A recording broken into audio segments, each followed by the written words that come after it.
It starts with trust and transparency, not fear. Talk to your kids. Don't talk to strangers. Say, here's how people trick you into thinking they're not stranger.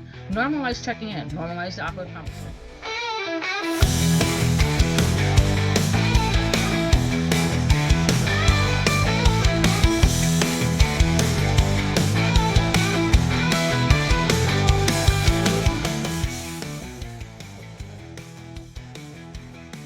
And welcome back to another episode of the Convoluted podcast. It's your host, Jesus, aka Tyrant Dominus, and I'm here with Liz. Hey. And, if it's your first time listening or watching, don't forget to subscribe or follow. It helps us a lot. Don't forget to use word of mouth. Tell a friend if you're new or returning, or if you've been a new returning person and you've been wondering what we are. Thank you for coming back, because sometime the internet spills over into real life, and what we get is more chaotic and more absurd and far more dangerous than anyone signed up for. Because today we are diving into the consequences of digital delusion, a MrBeast event that turned into $1,000 Mirage, kids dressed as Minecraft chickens triggering police lockdowns, and a horrifying kidnapping story that started in Roblox chat rooms. Oh, and a phishing scam. That might be the sexiest scam email you've ever heard. And a murder case wrapped in social media privilege. And baby, we got a weird one. Buckle up. This isn't just about headlines. It's about how online culture is rewriting the rules of trust, behavior, and even safety. Sometimes with tragic and sometimes ridiculous results. Which means it's the perfect time for your favorite chaotic combo to ask, are we living the meme or are we just getting played by it? But before let's talk about our week. How have you been? Not too bad. Pretty hectic, but at the time of the recording of this, we are getting ready for Easter. Our family is very Easter oriented or Easter coded.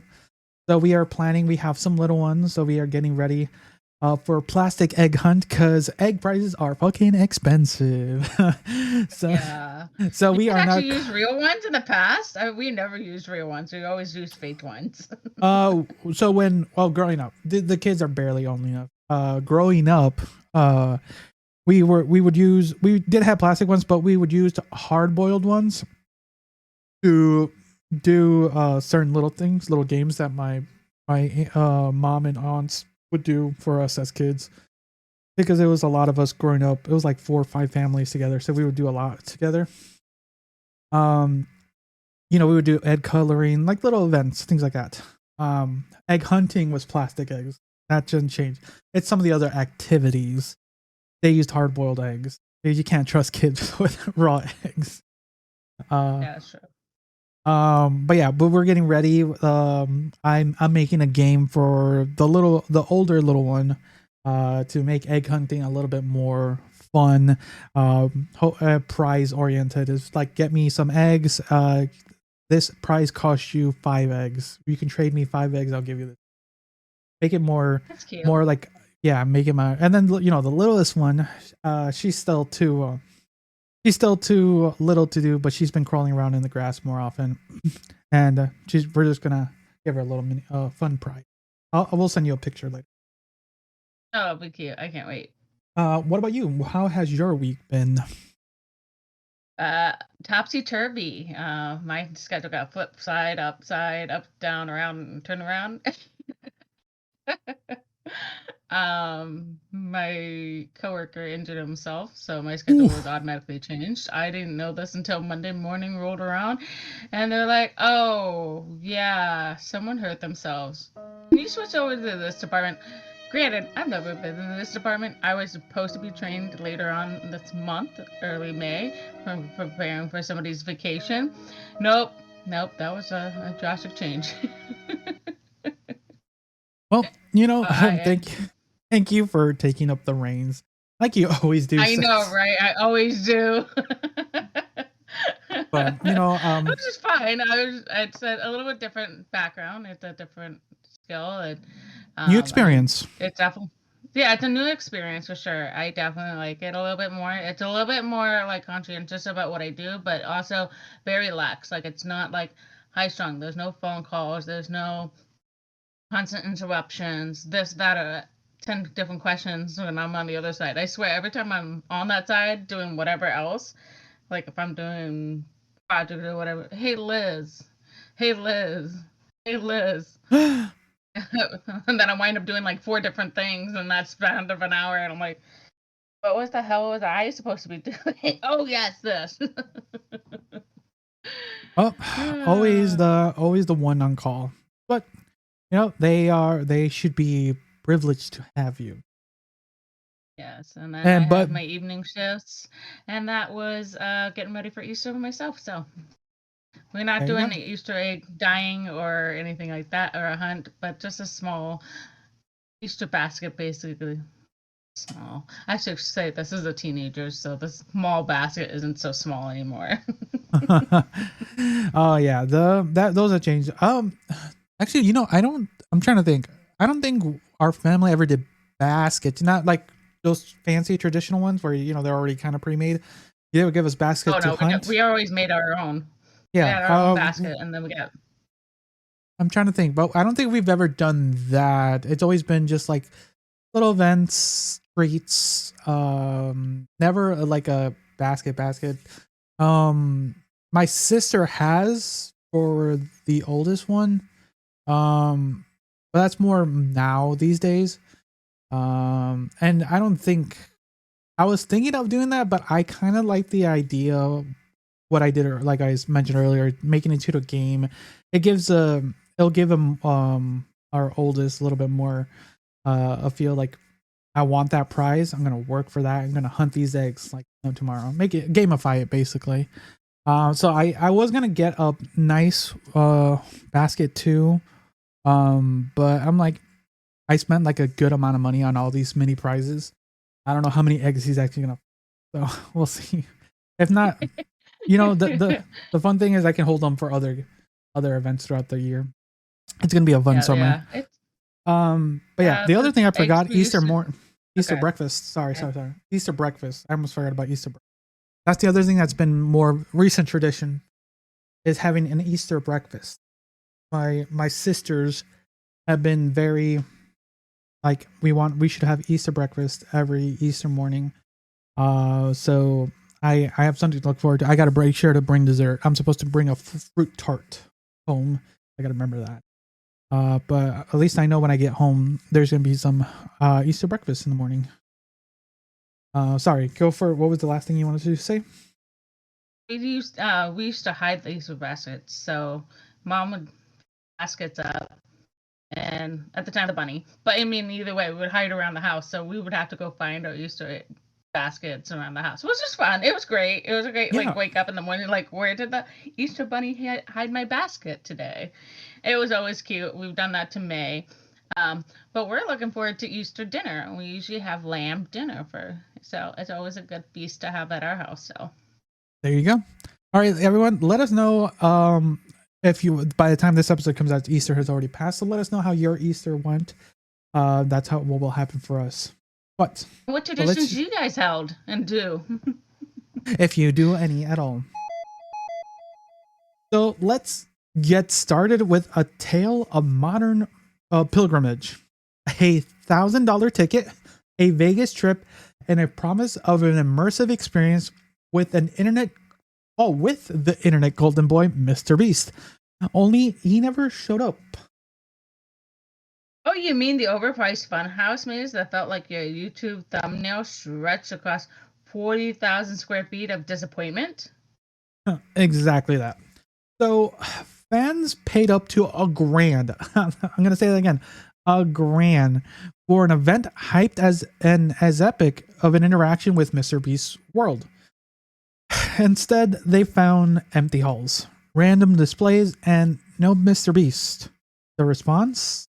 Outrage. Refunds demanded. I would as well. No, and one attendee even called it, quote, a Walmart Halloween aisle with better lighting. Damn. Damn. Okay, but like, did no one read the fine print? They never marketed it as a meet and greet. Still, if I drop a 1K and get glorified merch dump, someone's catching hands. Okay, so yeah, it raises a deeper issue. The parasocial bonds between fans and influencers has created a new kind of expectation, not just to consume, but to experience the brand in real life, when reality doesn't match the parasocial fantasy, right? They riot emotionally, at least. I mean, people traveled across the country to hang out with a YouTube algorithm in physical form. That's not a brand loyalty, that's a digital pilgrimage. And that pilgrimage was guided more by hype than substance. It's like the a fire festival of influencer culture, minus the survival crisis. Honestly, I'd rather fight a feral raccoon for a ham sandwich than drop $1,000 for an empty MrBeast echo chamber. All right, so here's the question: what happens when the audience demands more than content? When they want presence, emotional, physical, and digital, from someone who exceeds mostly through or mostly exists through a screen. When does a fan culture from Mary. admiration to entitlement? Just because they hit the subscribe doesn't mean you bought stock in someone's actual time. So yeah, looking into this, $1,000 is a lot of money for, Oh yeah, but we actually, in this time. definitely, yeah, but we can't say that both of us have not spent a minimum of $1,000 for an outing for ourselves and our significant others and younger ones. Like you spent a good amount of money on events.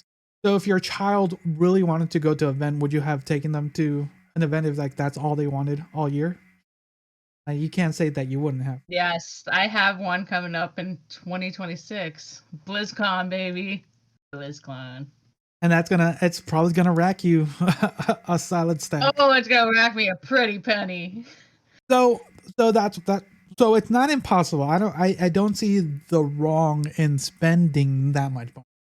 It's sad to say that's how much experiences cost, unless you know how to budget here and there, right?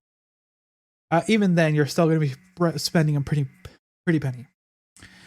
The thing with this situation, from what I can tell and looking into, is a lot of people signed up for an event and they didn't get what they were expecting. And more so when I initially read the title and a few little words, I would have read it as a meet and greet. Like you're getting to meet one of the biggest influencers in the world, one of the most like like definitely he's on the move. So getting to see him on a quote downtime, even if downtime is still working for a meet and greet, would be crazy. Because he is one of the busiest persons. But the company that was hosting this probably uh they probably were not they just fucked up and were just using the MrBeast name, and they were probably they put a bunch of paperwork saying like, yep, I'll do this and nothing was ever worked and properly done. And sadly, the fans are the ones that get screwed over, right? Like there was a bunch of people who took their kids to this event because that's all they want. That's what they, you get a chance to meet the man and probably events and stuff. And like, what would you do if your child was disheartening during the Oh, I'd be outraged, you know that. Mama Bear comes out, raw, and I would definitely be asking for a refund and be like, "That's what I signed up for. I read the fine, I'll probably reread the fine print and be like, hey, no, this is what they said, and then I'll be meeting this person. So like, it's here in this document. So where's the person? Show it up or give me back my money. Refund me full and part." So I would definitely, I don't know, I find that very. Because that's a if it's a kid's dream, you really could just kind of crushed it, So Yeah, look, fortunately, there has been some discussions online. MrBeast has reached out. He is working with his team to fix this situation. I'm gonna say that in quotes because that is a lot to. There's a lot of people that were in attendance to this, so there's a lot of fixing to do. And at the end of the day, it's once again, it's a mix of how companies work with certain influencers and how well they are integrated. Because, like I said, MrBeast is pretty busy, and if he probably signed off on something like this and just wasn't fully aware, and like he was like, "Yeah, you can do it," and he probably was letting it be a third party company work on this, and they just didn't live up to his, or he didn't know what they were doing, and they just screwed over his brand basically, and now it's costing him to fix it. It sucks on him because it makes, not only does it make him look bad, because yeah, he is the quote face of this, and he's taking the heat, and now he has to make it up, because we talked about MrBeast the last, some wilder stories, right? But this one's a little bit more on the lighter side, right? Right, very light compared to what's going on. But he's still in the news because he is one of the biggest influencers, and this is where it's hard because his team needs to be more like MrBeast can't. This is where I'll give MrBeast some leeway. Like he can't be in everyone's hand. He can't be holding everyone's hands, right? He should, and his team needs to be able to like be in, like making sure that all the other projects that he's affiliated with or working with to be up to what his standards are. And his standards are wild, I'm not gonna lie. But it shouldn't have ended up in this debacle, right? They should never have been. It could have been, there's a lot it could have been, and it just was one of the worst for a lot of people. And it's sad. It is sad. So let's see here. So listeners, have you ever paid to meet or experience an influencer or creator IRL?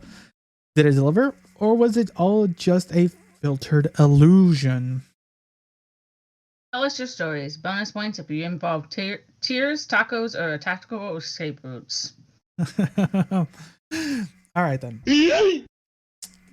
So on to the next story, because yeah, this one, if you were listening to our last episode, me and Liz got into quite a not heated discussion, but a little back and forth on the Minecraft movie.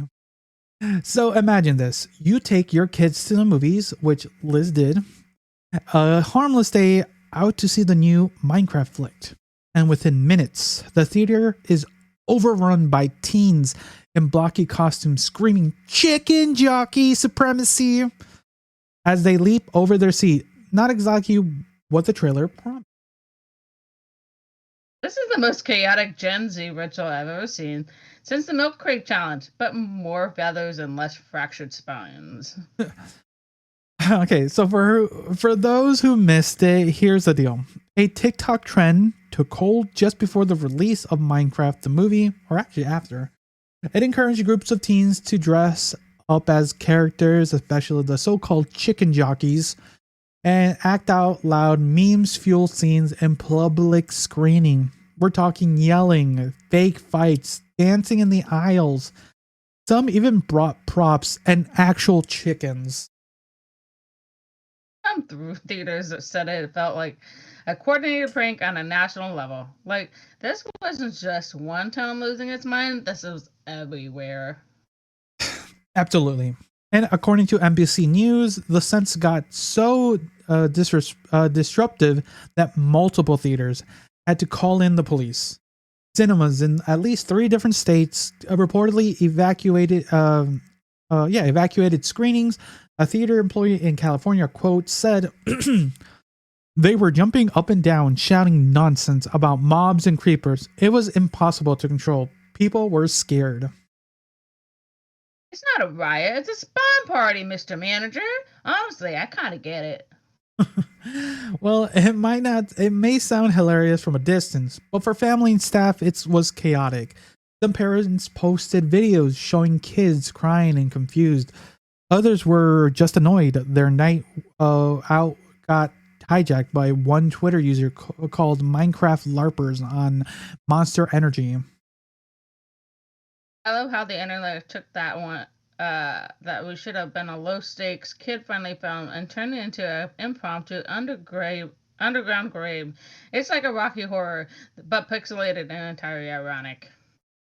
Some theaters are fighting back. A few AMC locations, smaller chains, are now banning costumes for animated films outright. One UK theater told Evening Standards that, quote, "We weren't prepared for a meme to have such a material consequence." Material consequences. God, what a classy way to say a child in a cardboard chicken suit roundhouse kicked the popcorn machine. But behind the laughs, there's something important here. We're seeing how quickly online trends can manifest into real world disruptions. Without leadership, without central organization, and without much regard for consequences, this meme culture chaos. This is meme culture chaos theory. Totally. It's like a digital flash mobs. Powered by irony and the need for TikTok clout. These teens weren't just reacting, they were performing for the app, for each other, for their brand. This taps into something deeper, how the boundaries between content, participation, and identity are eroding. It's no longer enough to consume media. For younger audience, essentially, being part of the chaos is the real draw. And that's a fun. Someone ends up with a concussion and a lifetime ban from Regal Cinemas in Topeka. This is a cultural behavior. Gamified. Literally, you get points for the most outrageous clip and the weirdest costume, the loudest joke, and it spreads fast. All right, I'll say it. Chicken Jockeys are new Joker movie clowns. We had our memes. This one might be theirs.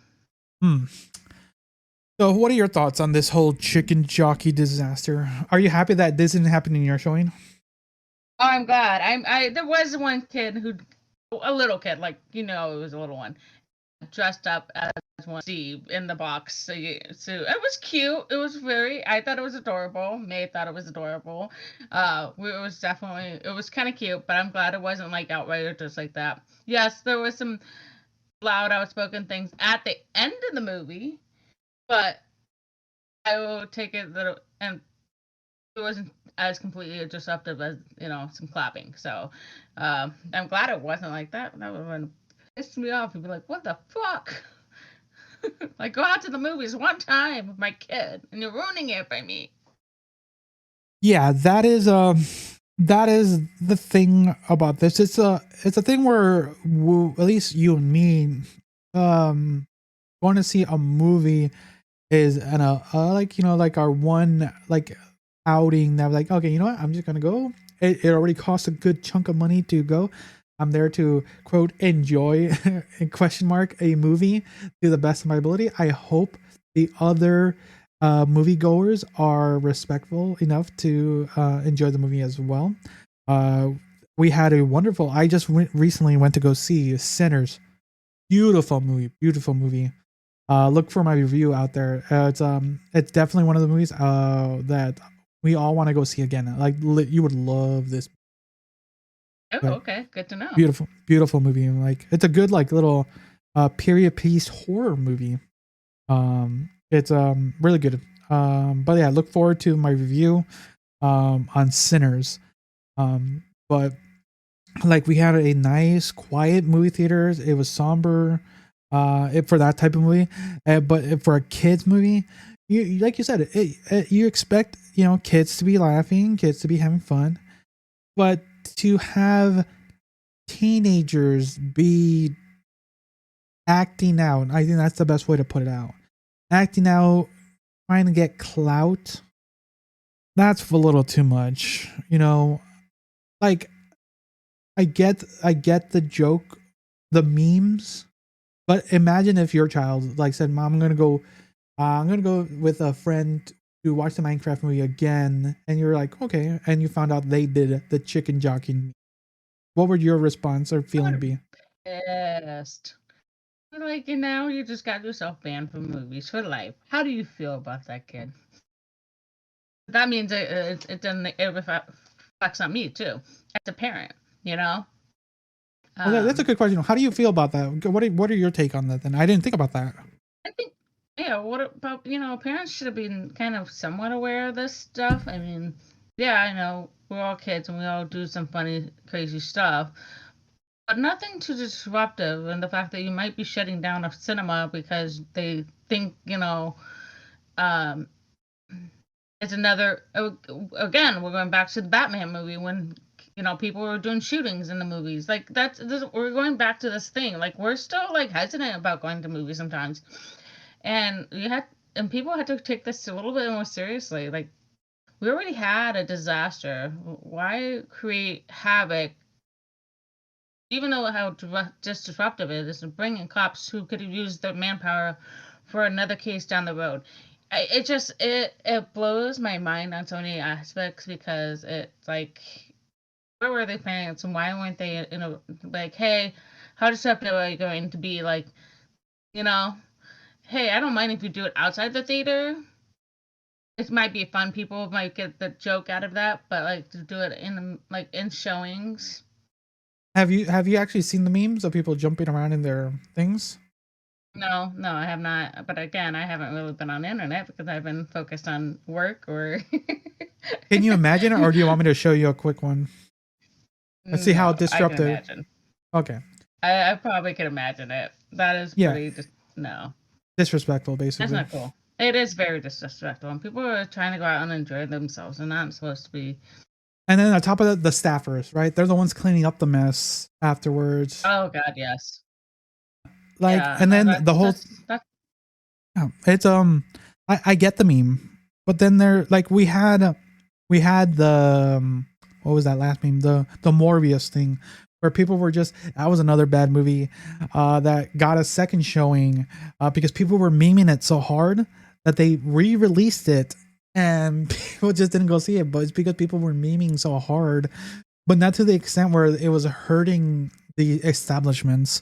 Like from what I continue looking deeper into the story, like some theaters are doing a Chicken Jockey edition just for people like that. I'm like, that's fine and all to do it that way, but don't do it to the point where you are being destructive. You can be disruptive if it's that version. Like, okay, people are going to be, you're going to that showing version to be disruptive. Don't be destructive. Like, Yeah. Okay. Absolutely. Those kind of that's kind of my final thoughts. Any final thoughts or any advice or go over? I think we could covered. All right, real talk. I love a good meme from Homan as much as the next unhinged goblin of the internet. But if your TikTok clout request ends with a kid crying in a theater, your usher quitting mid-shift, maybe you should have gone too far. You've gone too far. Respect the vibe, read the room, and if you're going to act like a chicken jockey in public, at least make it fun, safe, and consensual. The world is not your content farm, babes. Participate, don't dominate. Memes are powerful, but like any tool, they can build a community or just cause chaos. Choose wisely. All right, then.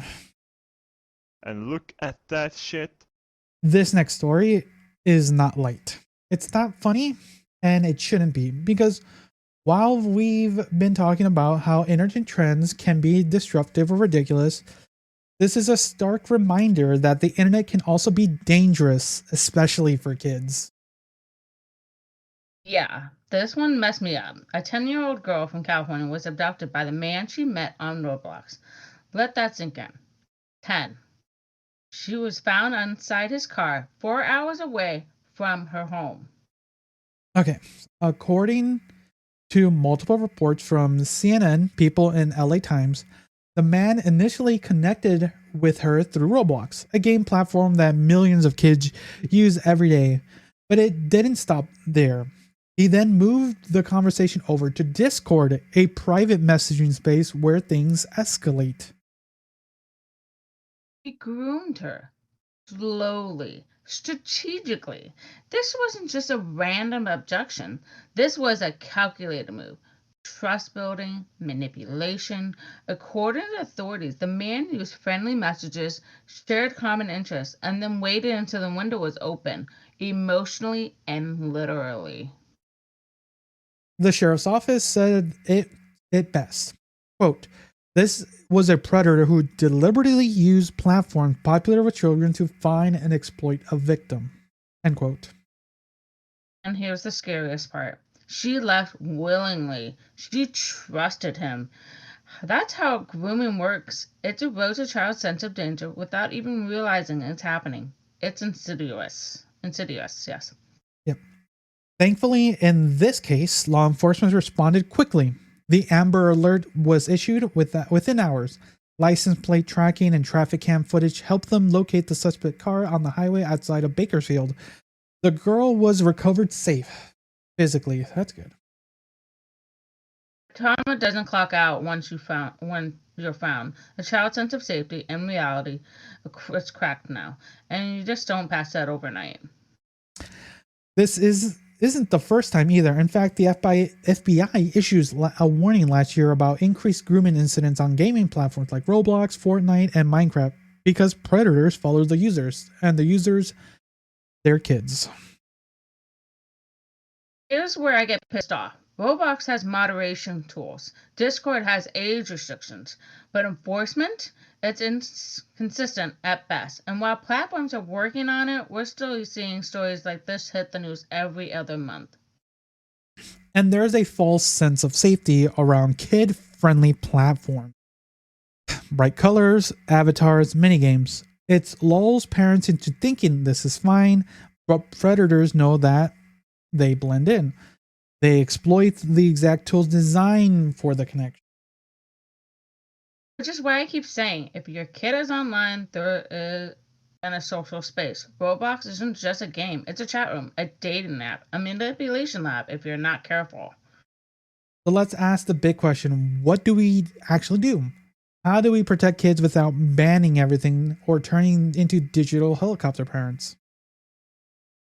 It starts with trust and transparency, not fear. Talk to your kids. Don't talk to strangers. Say, here's how people trick you into thinking they're not stranger.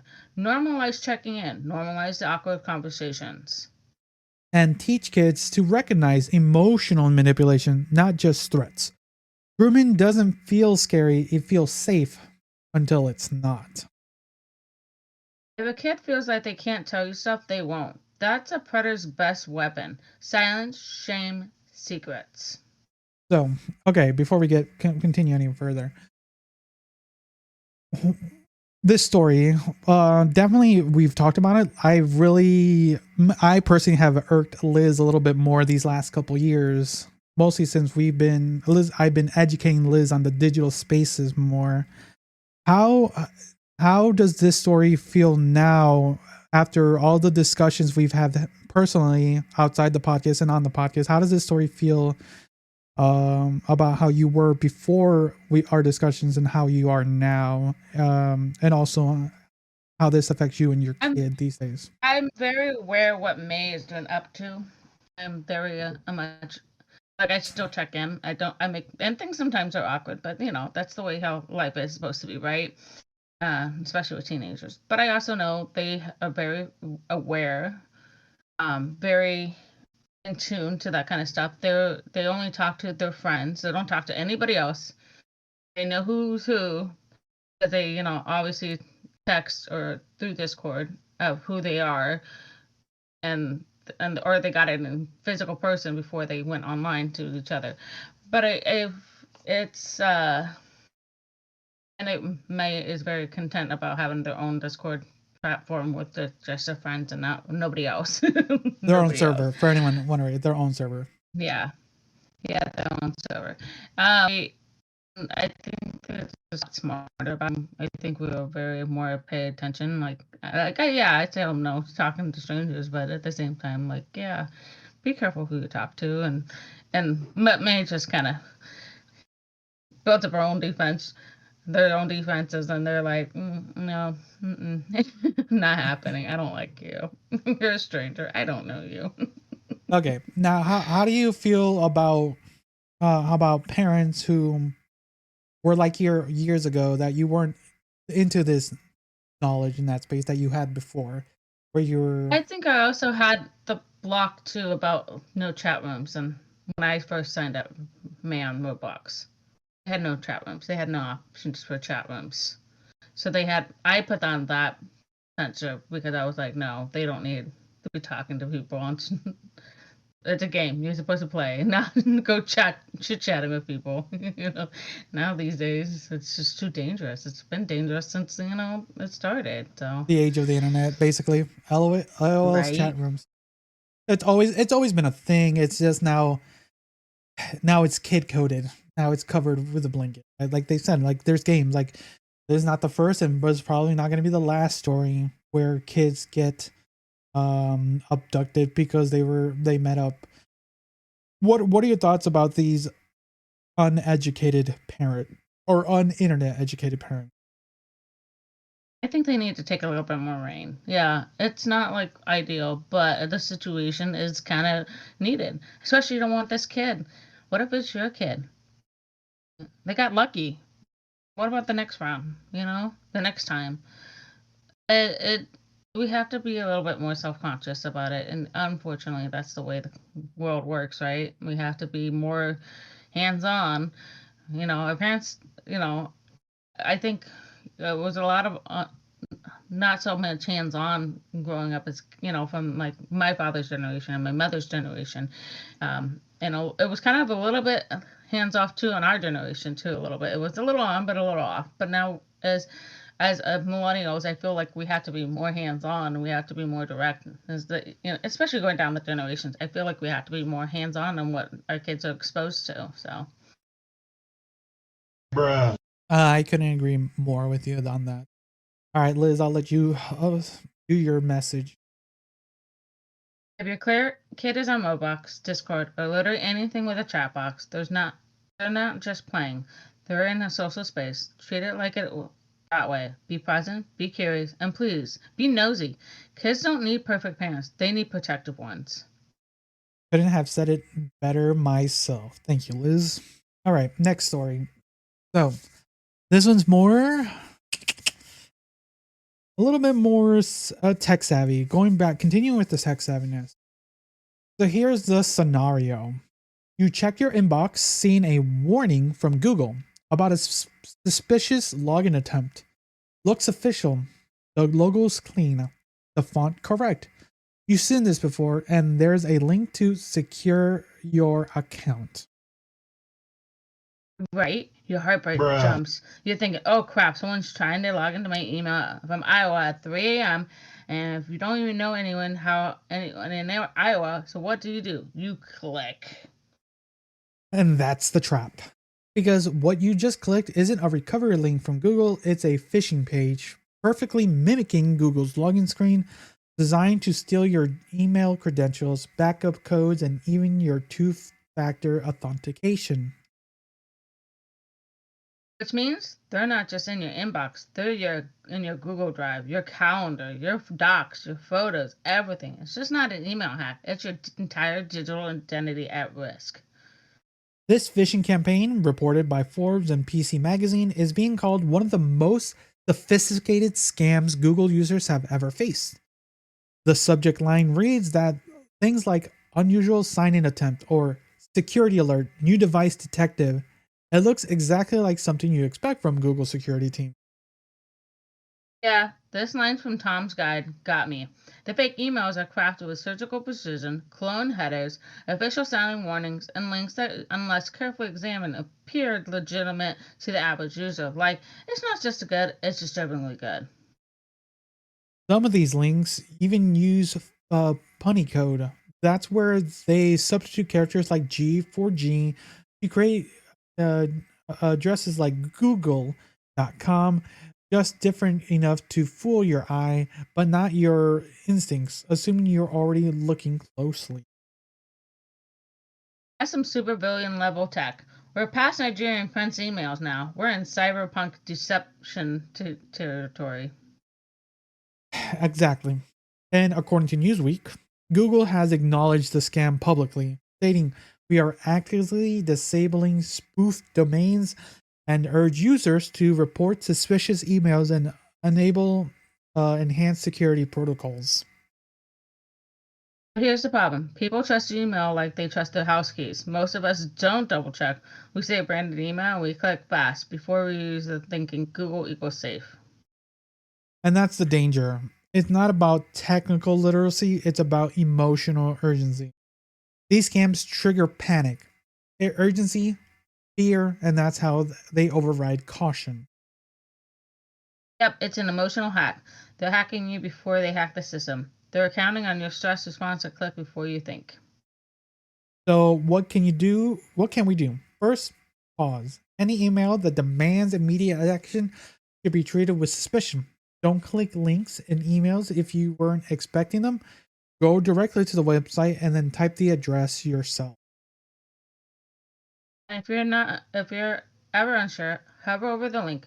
Most email apps will show you where that's really going. If it says something like https secure.google-account verify 2247.biz, yeah, maybe don't. Use two-factor authentication or TFA, but preferably with apps like Authenticator or personal keys, not just SMS. And consider enabling Google's enhanced safe browsing, which flags dangerous sites before you land. Also, if Google support ever asks you for a crypto wallet address, that's your cue to grab some sage and light up firewalls. Yeah, actually, I got an email like this a while back. It actually was like a. Let me see if I can. I delete. It like was like from Google website or something. I'm pretty knowledgeable about these things, so I'm like, okay, that I always check where. For me, I always look at any weird emails. I would check where it's sent from, and then I check like where like the at from. And this one was from Google website. I'm like, that is not. What are your thoughts, Liz, on this whole situation? I usually delete a lot of stuff.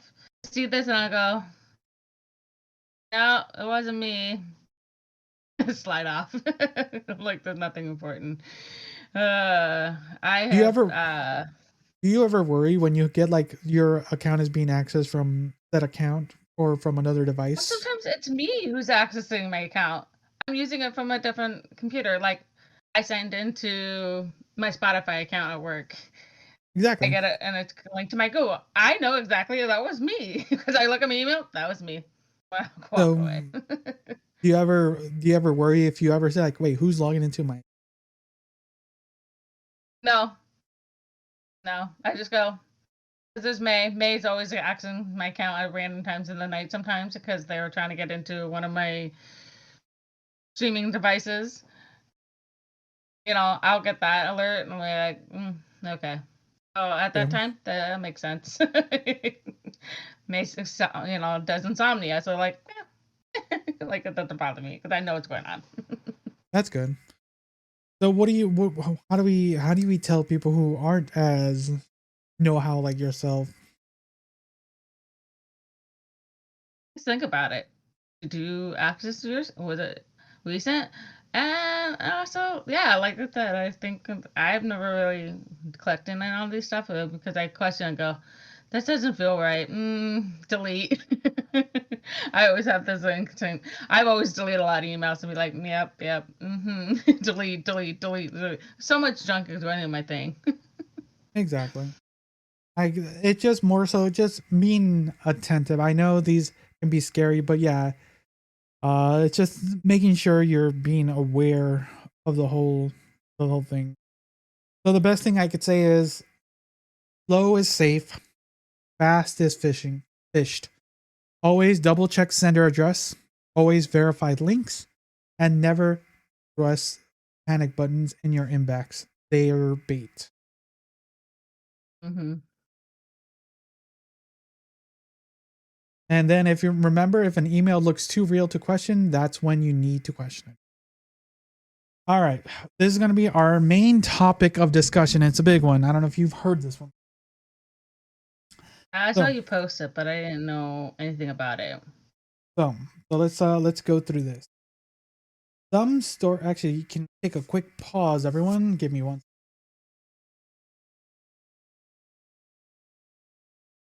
I figured to get that one. You know, my bathroom's right there. Okay. Some stories make headlines because of violence, others because of foul play. This one, it did both.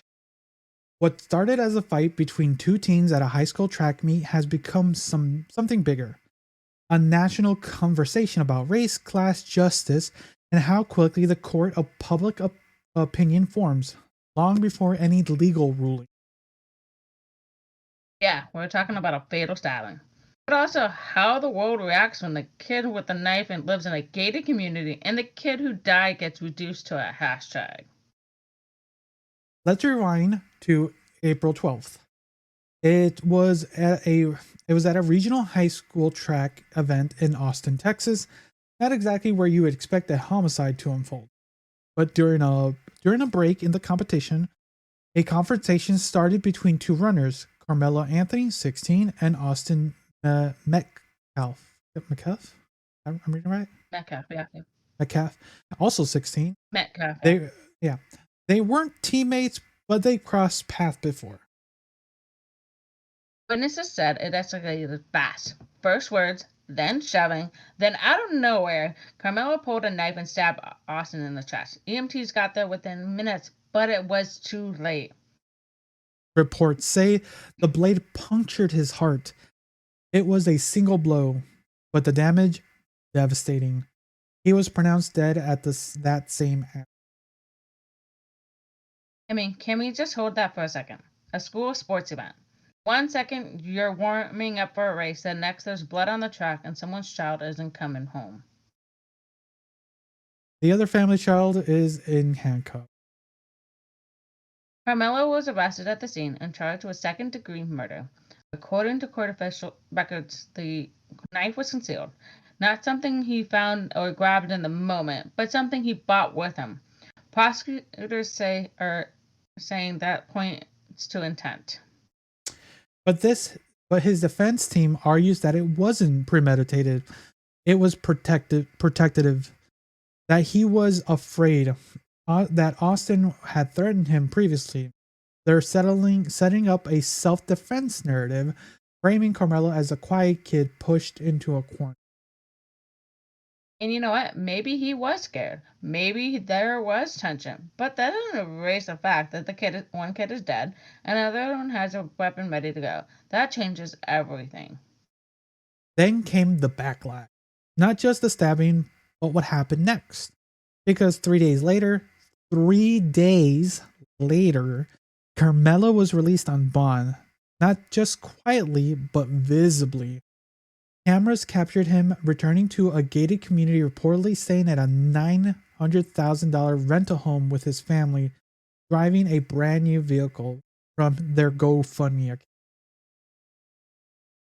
While Austin's family still hasn't raised enough money for the funeral, that's what made this blow up.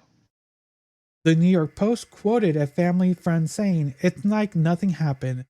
Like he gets to go home, eat dinner, and watch TV while we're planning a funeral," end quote. That's a quote that went viral.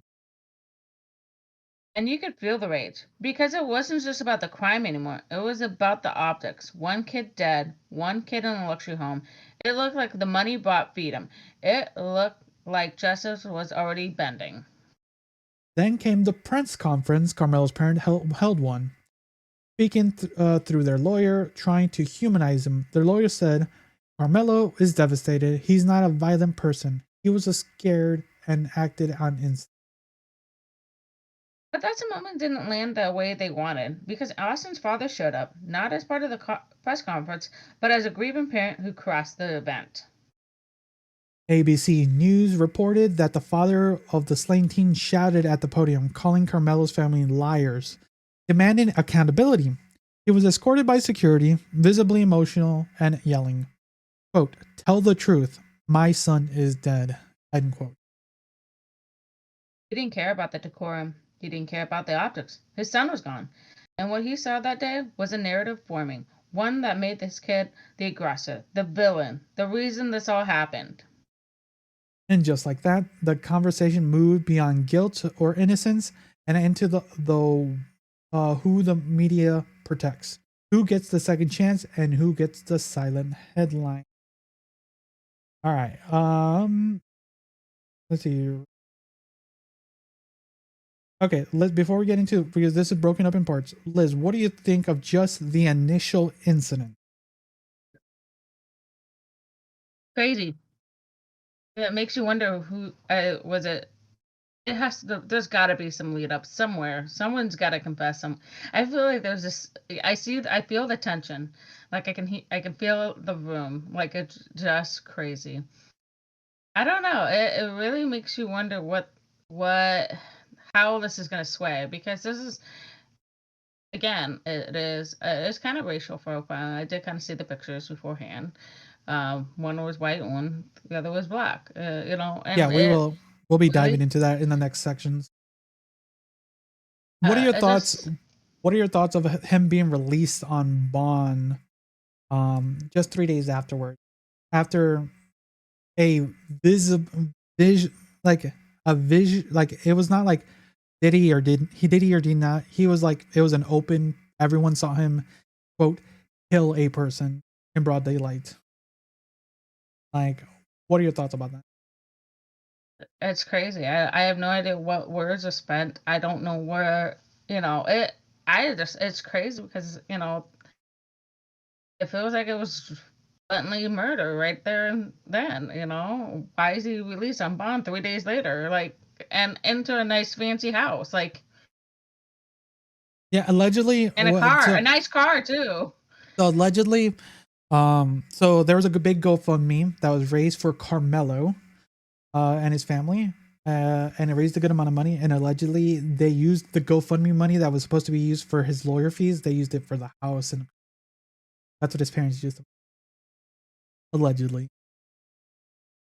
What are your thoughts there? That family's sus right there. Like, that is not good. Do you think his parents are like, yeah, he's going to jail. Like, we'll just use the money we raised for ourselves. Yeah, I could see that, or they did it as a protection too. Kind of too. Now that I think about it, gated community protection, but a new car, I don't understand that. But then again, I guess the new safety features of newer cars these days, I don't know. It could be that way too. I could see it because, like, being, somebody who's black, you have to kind of be more, like, cautious. You got to be more, shields up, basically, All right, then. I don't know. But it is a little sus on that. Such money on such huge things, All right, then. So in every crime story, especially one involving young people, there's always a question the media tries to answer early, sometime without realizing it. Who should feel bad for? Who should you feel bad for? Who do we mourn? Who do we fear? And maybe more importantly, who do we accuse? And in this case, the question's doing a hell of a lot of heavy lifting. Because if you only saw the headlines, it only skimmed the viral clips, you might think Karmelo was the victim. Let's break that down. Since his release, the public narrative around Karmelo has leaned towards what we will call troubled kid who snapped, a quiet teen, a promising athlete from a well-off family, maybe scared, maybe cornered. Even his lawyer framed him that way. At the press conference, he said, "This is not a hardened criminal. This is a child who made a split-second decision in a moment of fear." And that's not nothing. Fear is real. Teenage brains aren't fully developed, but it's the way that the narrative has been handled that's raising eyebrows. The media's tone has been softer, almost protective. Photos of Carmelo smiling in a uniform, standing proud. Meanwhile, Austin Metcalf, the kid who died, Billy got the same treatment. His story's been cold, minimal detail, few quotes, no real image of who he was. ABC News and the New York Post ran short memorial blurbs, but no real in-depth profile, no full-page spreads, no interviews with friends or teachers. One outlet even used the term instigator without citing any evidence. Let me translate that. White kid from a middle-class family stabs another kid, and the story is context. Black or brown, kid does the same. The story is consequence. And if its race were reversed? Different story. I guarantee you, if Carmelo had been a black or Latino, the press wouldn't be talking about the split-second decisions. They would be talking about gang violence, bad parenting, school failure, all the coded language we know too well. This is where class comes into play too. Because Carmelo could afford a lawyer within hours. They posted bond, they brought him home, not just home, to a gated community with a new car in the driveway. That visual spoke louder than any press release. Yeah, and it doesn't matter if they meant to flex. The flex happened, and people saw it, and the internet reacted. Just because someone died, but because someone looked like money bought freedom. Which brings us back to the original question. Who gets to be sympathetic? Who gets a child with a future, and who gets turned into a cautionary tale? Who gets layers and who gets reduced to the last 60 seconds?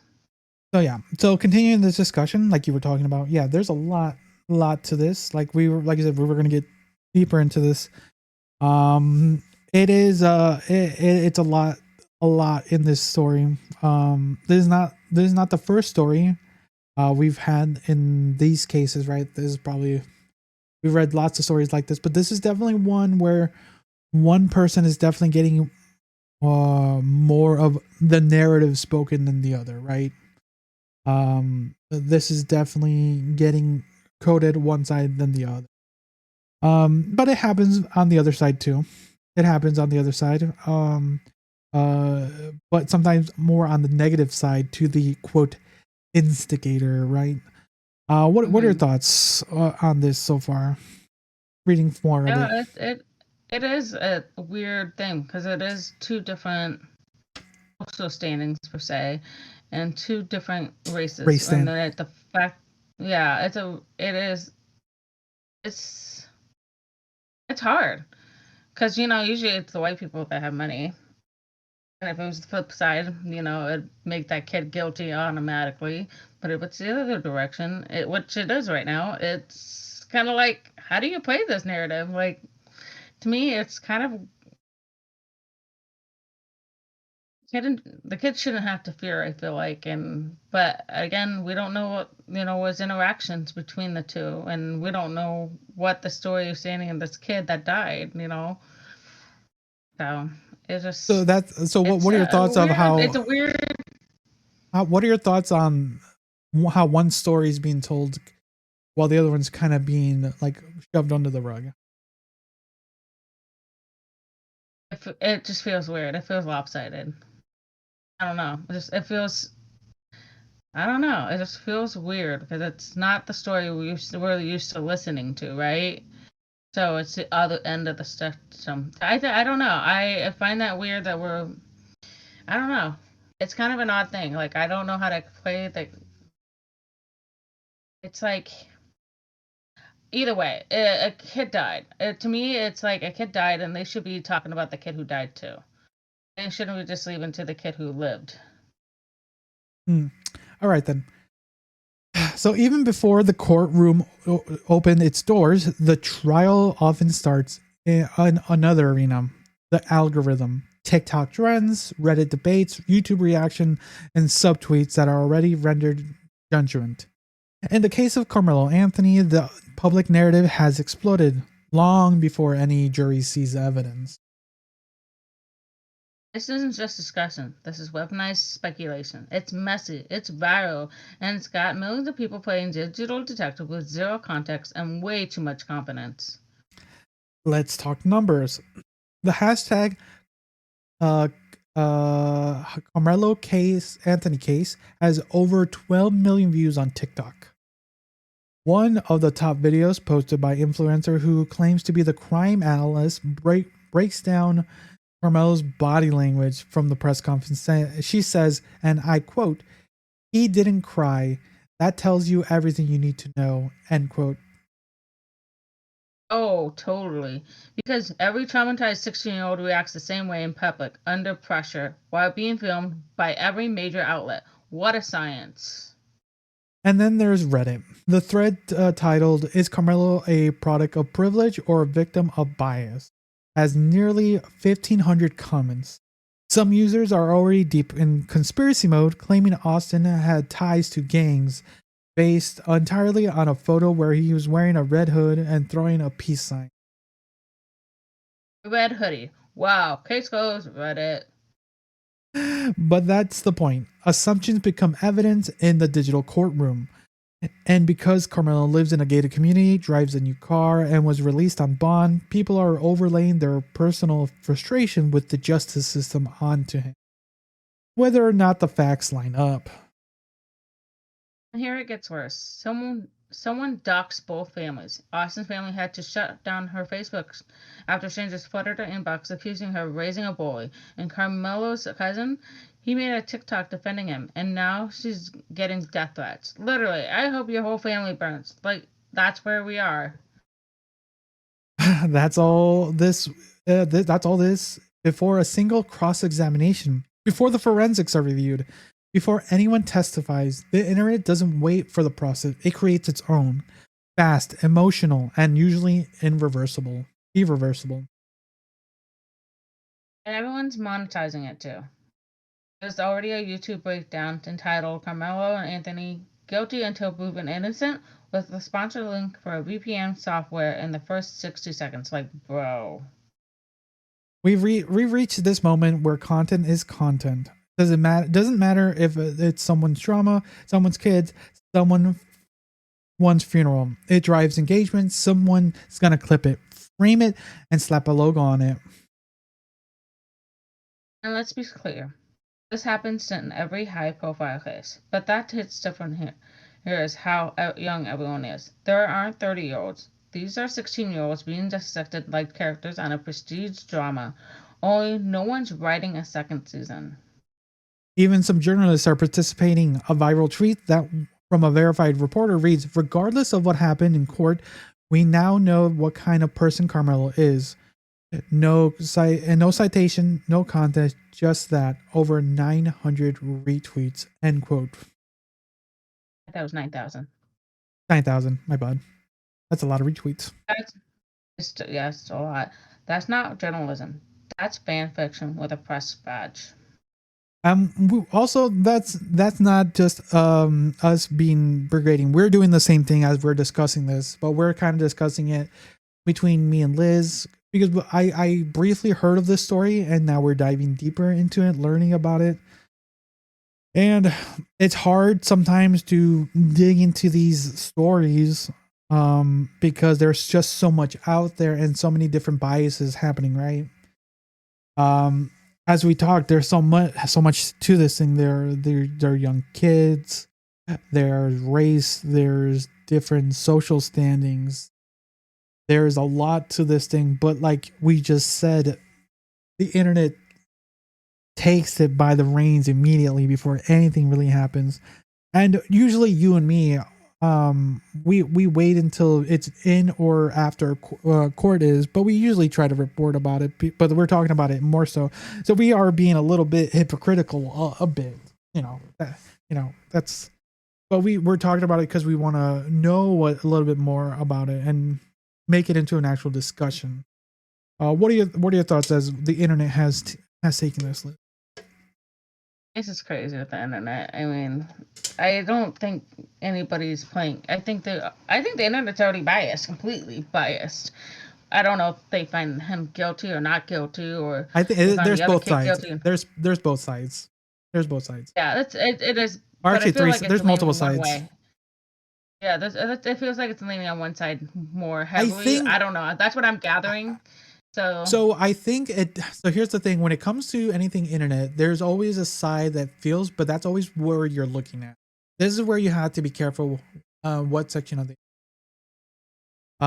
because you can get into certain internet sections, and that's where it can get dangerous, where you're starting to get a lot of echo chambers, where like, oh yeah, I feel this way, and other people feel this way about it too. So I'm gonna stick with this, and that's where you should be careful with, like these echo No, chambers. what I was feeling. It was a more of a Oh, yeah. vibe, a feeling, like that Okay, sensation. Like I that's what I was understand. getting. It was more of a Okay, vibe. I continue wasn't then. feeling like a reverberating. I was just kind of So you like, felt the vibe. You okay? All right, then I felt continue. the vibe. Continue. It feels like this bias right here. We're already leaning on the side of the bias, and we're not even looking at the other side of the picture. We're just looking at one side, which I Oh, feel disingenuine. It just doesn't feel right. It should be looked at both, yeah, forensically, but both dived on both sides and figured out where it's leaning towards. You know what I mean? yeah. What are your thoughts of how now families of the parties are being attacked as well? The fact that the families are attacked on either side, it blows my mind. I mean, that's someone's social platform, Facebook in general, and to get these sort of messages like "we're gonna kill you," "you raised a boy," that's and then somebody going to their TikTok and saying, "Hey, no, this person's innocent," and oh, you're going to get killed now. It's your turn. Like what? Why That's are it. we attacking these human beings that are just expressing their own opinions and or their own, Brief. Facebook standing? So I mean, I just That's the internet, Liz. That is the internet right now. It's been it the just internet for the last couple decades. I know it has been like that, but it just feels really like I feel like this is so. I mean, it's probably well, I mean, it happens every day. It just feels so overly riled up. I think So it's I don't more know. so because it's more mainstream. Like you Yeah, said, it happens. It happens constantly, and it's now just being mainstream or being brought to light because of this case, particular. So be wary of that. Let's continue to the final part of this. That we'll be discussing anyways. So we've unpacked a lot. The incident, the aftermath, the media farming, the digital reaction. But now we're left with the hardest question of all. One that doesn't come with a clean answer. One that most headlines never even try to ask. What does justice actually look like? yeah. It's not a courtroom verdict.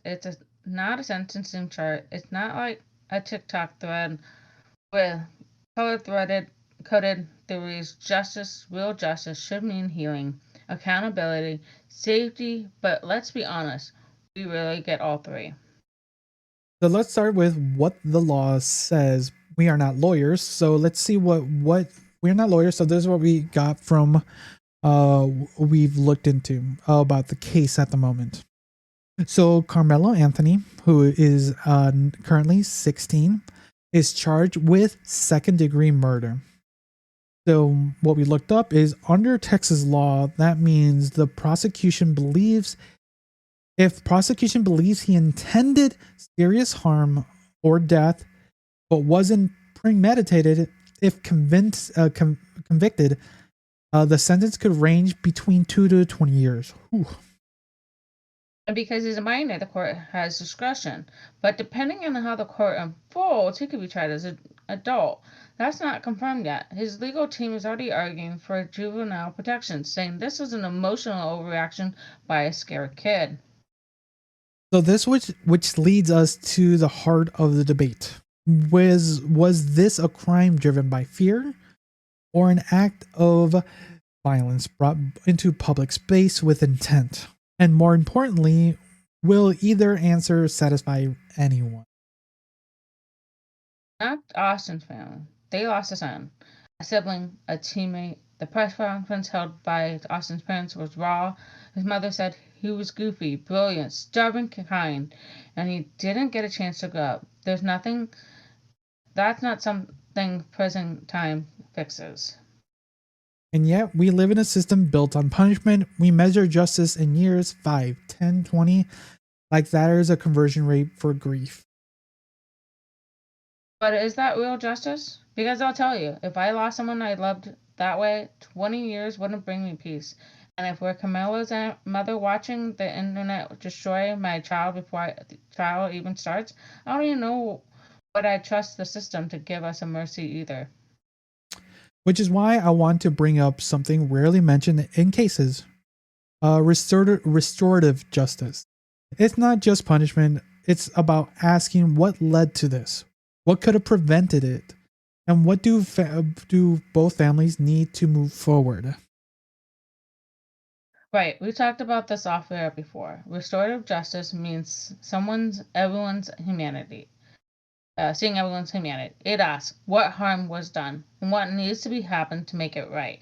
And sometimes the answer isn't jail time. It's dialogue. It's apology. It's community repair. And there's real world models in Oakland, California. And some juvenile courts have introduced restorative justice programs where, in certain violent cases, victims, families, and perpetrators sit down not to excuse the crime but acknowledge the harm. And sometimes that space creates more healing than a gavel ever could. But let's be real. Kind of justice takes works and vulnerability and time, and it doesn't go viral. And it doesn't sell headlines. You can't clip a 5-second TikTok of restorative process. If we're serious about protecting future kids, not just punishing current ones, we have to build a better system than the one that lets this happen in the first place. Because this doesn't just happen. A 16-year-old brought a knife to attract me. That's not innocent. That's fear, yes, but also conditioning, culture, disconnection, and probably a whole bunch of warning signs adults ignored. There's a quote that keeps ringing in my head from Austin's uncle in an interview with ABC News. He said, quote, "We keep asking why this happened, but the real question is why no one saw it coming." End quote.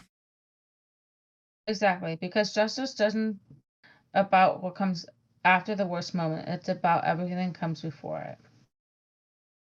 Okay, so this is going to be our last discussion. So yeah, that's a thing. It's like there's a lot that probably led to this thing, and there's probably a lot of outside forces. And then at the end of the day, yeah, our system is very flawed. We punish the people in a way where they're losing time, right? And in an already broken system that even if you go to jail, even if you spend time in there, it's not really fixing it. At the end of the day, we've talked about multiple stories on this show. Like it's true. It's just the jail system does not fix anything. There are other programs when you get that aren't in jails that do help people, but those are far and few between. And with we've talked about stories where a lot of funding has been being lost, and people are losing that. Like what was it? What was that news story that they lose? Was it phone privileges or something? Yeah, right. There's like that's losing outside help. That one. Like, and then once you get outside, you trying to find connections with programs. Like it's tough. And at the end of the day, it's the parties that are hurt. It's true. There's two families, both with sadly one child has departed, and one that is in their state of mind, and with their family also trying to figure out what to do. It is not an easy question. We personally don't have an answer to that, but there are different ways, and it's going to be the talk for the next couple of months, to say the least. What are your thoughts to coming back to the story once things have developed or ended?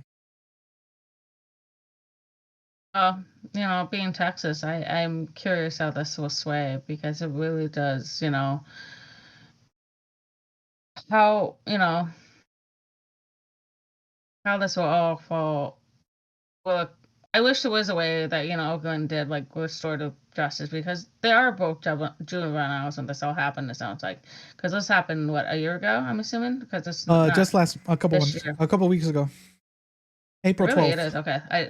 Okay. Well, that's almost 7 days, ago. a week ago at the time of this recording. Yeah. Oh yeah, it's recent, Liz, recent. This is recent. I thought I misunderstood it, but wow. Does that change something for you? It just seems so crazy that it just happened so fast, and we're already hearing over headlines. I mean, you remember, we get like we'll get like spiels of it for a little bit, and then it drifts off, and then it reignites when there's a case that starts the court hearings. But this has really been a rapid wildfire since the start of it, sounds like. So I don't know where it's going to end up, but I wish there was some way they can get peace and comfort out of both sides of this party. But it is very hard, because 2 children created a spot, and it ultimately lost a kid's life out of this. But I mean, I don't know. It's very confusing, because it really is going to be a kid who lost their lives, and then at the same time, this kid is kind of losing their lives. So it's a life for a life is not going to really repair anything. It's not going to fix anything. So we need to have a better justice system, and maybe something needs to better come out of this. Okay, so let's do the closing thoughts on this one. So this isn't about choosing sides. It's about choosing a better framework. One where we can mourn, hold people accountable, and still believe in redemption. And even if it's hard, especially when it's hard. Because if justice can't hold grief, growth, and consequence in the same space, maybe we need to stop calling it justice at all. All right, then. Let's close this off. So today's episode took us across a digital minefield, from laughable chaos to chilling consequences. But all of it shared a theme. What happens when online culture collides with the real world? And what are we left with holding when the dust settles? We started off with MrBeast's Vegas Misfire, a $1,000 illusion that left fans empty-handed, reminding us how thin the line is between hype and disappointment, especially when they're selling presents without showing up. And then we wade into the meme field madness with the Minecraft movie mobs, Chicken Jockeys storming the theaters, hilarious at the surface, but a glimpse into how quickly digital play can turn into public disruption. Performance with zero accountability. That mood crashed hard with the Roblox kidnapping case, a painful reminder that predators don't lurk in hallways and alleyways anymore. They use DMs, and they know how to wear friendly avatars. And from there, we shifted into Gmail phishing, a scam so sophisticated it's fooling people who live in their inbox. It's just not about digital safety anymore, it's about emotional manipulation at scale. Your instincts versus the interface.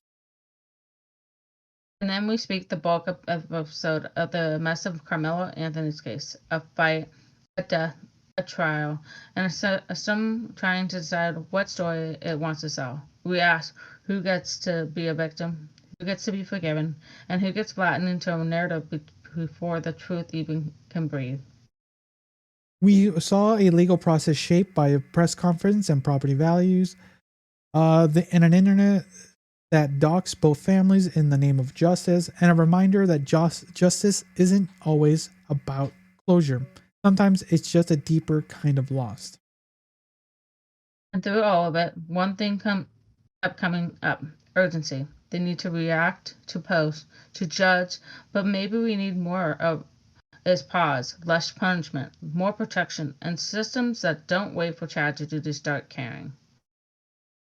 So, if you felt overwhelmed this episode, good. That means you're paying attention. These stories aren't meant to be easy, but they are meant to wake us up. To be asked more from the platforms we use, the systems we trust, and from ourselves. If you laughed at the memes, cringed at the scam, cried for their family, or caught yourself judging before the facts drop, same. Us too. That's what makes this podcast what it is. We don't have the answers. We just got questions, and we're not afraid to sit in the mess. So if this episode is a hit something in you, don't let it end here. Don't forget to share the episode, talk about it from friends or family if you enjoyed it, or if you had some talks or thoughts as well. Send your stories, whether it's surviving digital scams, living through a viral witch hunt, or navigating justice in your own community. Use hashtag convolutedcast. We want your chaos, your clarity, your contradictions. You don't have to be polished. We just have to be real. So everyone, thanks again for listening or watching. Liz, thanks for joining me today. Until next time, see you. Anything aboard after 93 can't cook. All they know is McDonald's charge their phony hot chip and lies.